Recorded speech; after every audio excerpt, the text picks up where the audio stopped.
Selamat pagi anak-anak.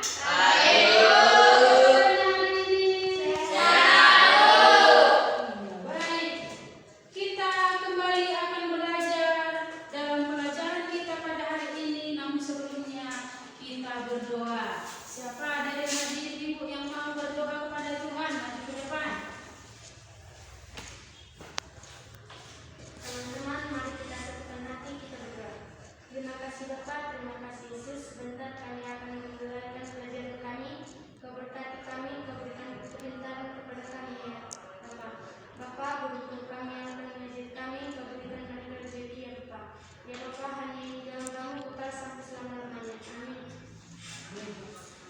Iya, dari 8 orang siswa ibu perhatikan hadir semuanya ya. Baik, kita akan mau belajar tentang gereja dan orang muda. Siapa di sini orang muda?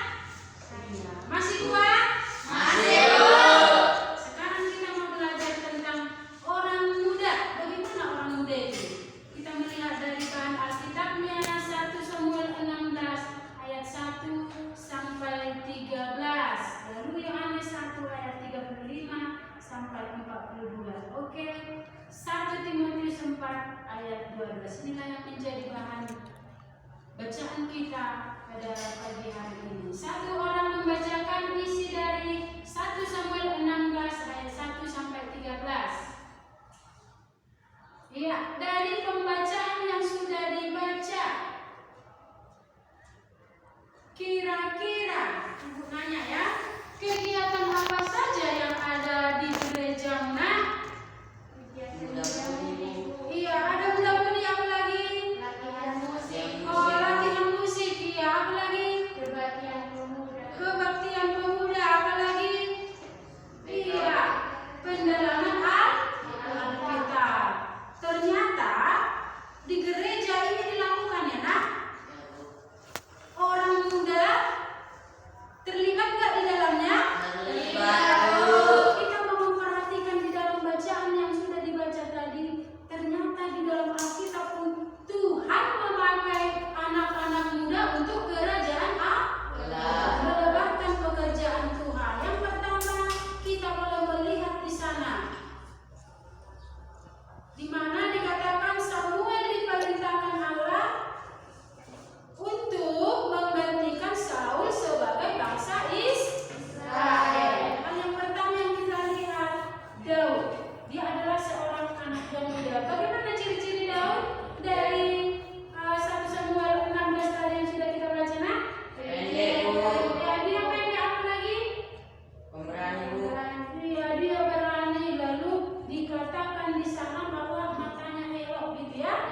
Dalam pembacaan kita, ketika Daud dipakai Tuhan, dia adalah seorang pengembala 2 atau 3 ekor kambing. Tetapi dari perawakannya nggak cocok dia jadi pemimpin.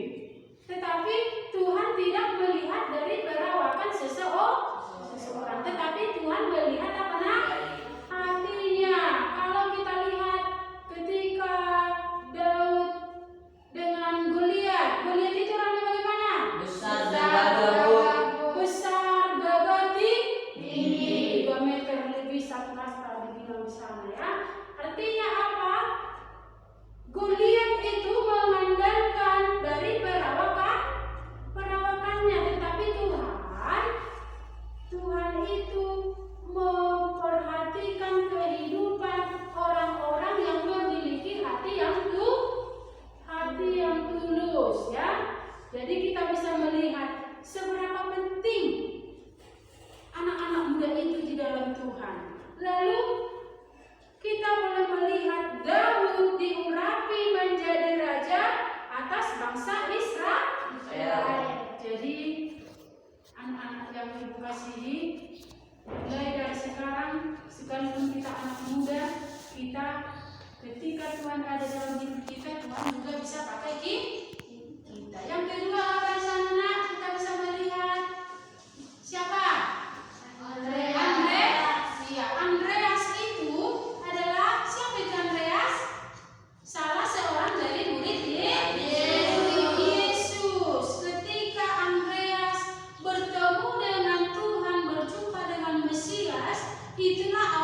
makan siang lapar ya?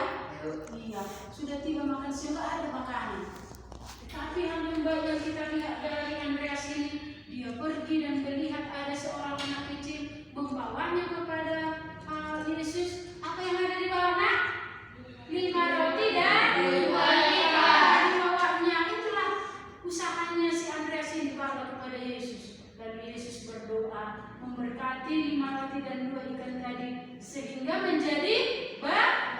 Dan orang yang 5.000 orang di sana mendengarkan Allah bercerita tentang firman Tuhan, diberkati mereka semua makan. Lalu yang 5.000 orang tadi terberkati.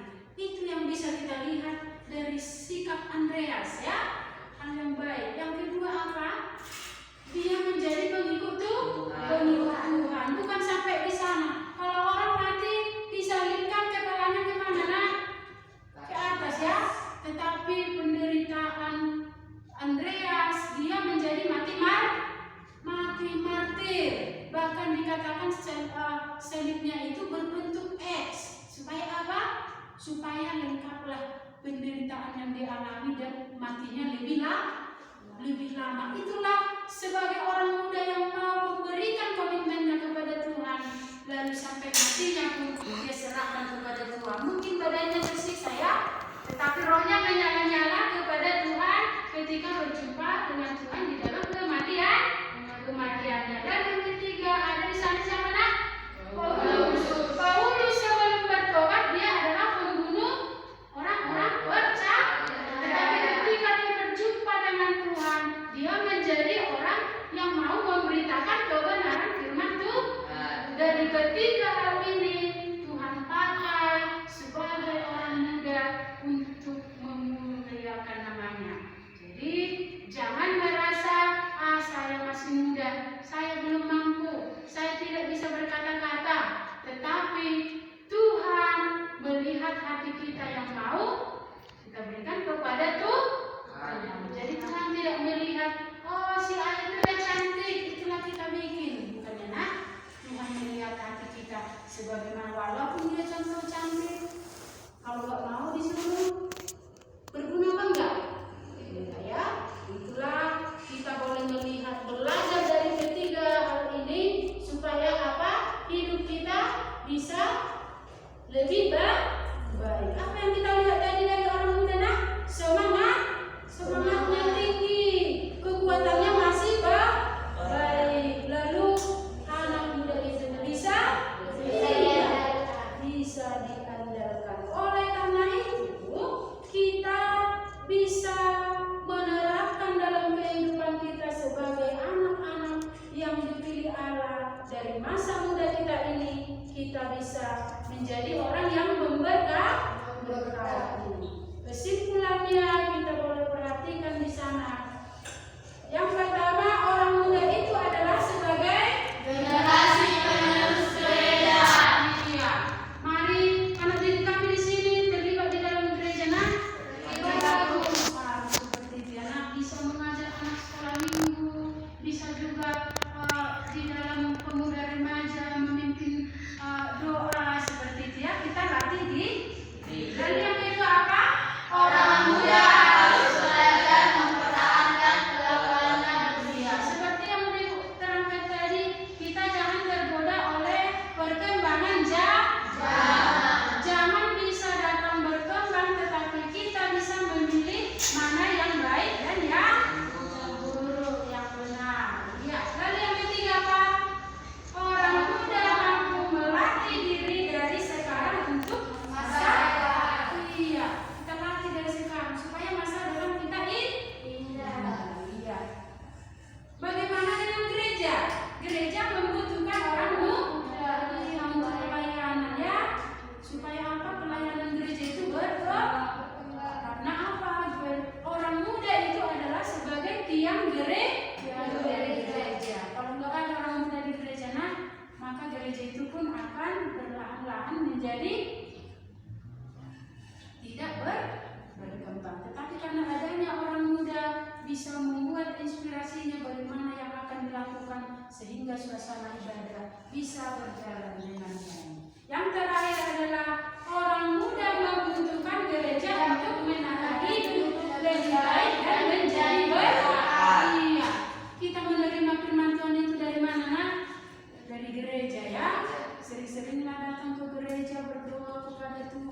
supaya apa? Roh Kudus bekerja dalam hidup kita. Walaupun kita sudah menerima nasihat dari orang tua, itu tidak cukup untuk pegangan kita menghadapi zaman yang semakin berkembang. Untuk itu, siapa yang mau menyerahkan diri kepada Tuhan dan terlibat di dalam gereja? Iya, semuanya. Dan Ibu pun doakan supaya kita nanti menjadi orang-orang yang sukses. Oleh karena apa? Mau melibatkan diri kita di dalam pelayanan pekerjaan Tuhan. Demikianlah pelajaran kita pada saat pagi hari ini. Dalam pelajaran ini membawa motivasi kita kepada menjadi orang-orang yang akan nantinya terkenal, bahkan menjadi berkat baik di keluarga, bahkan dalam bangsa dan negara. Oke, demikian kita simpulkan. Nanti tugas kita dikumpulkan ya nak, supaya ibu bisa menilainya. Kita tutup dengan doa. Mari kita berdoa. Terpujilah Engkau Allah Bapa yang ada di dalam kerajaan surga. Sungguh kami bersyukur di akhir pelajaran kami ini Tuhan, Engkau menuntun dan menolong kami, sehingga apa yang kami pelajari sebagai orang muda, biarlah kami bisa mempertahankan kelakuan kami bersih, dan kami bisa mengikuti jejak Tuhan sebagaimana orang muda dalam Alkitab. Tuhan sudah berkati walaupun dalam masa mudanya Tuhan menolong mereka, dan kami juga percaya Tuhan memberikan hal yang sama bagi kami ketika kami mau mengikuti perintah Tuhan. Inilah doa kami di dalam nama Tuhan Yesus Kristus, kami sudah berdoa dan mengucap syukur.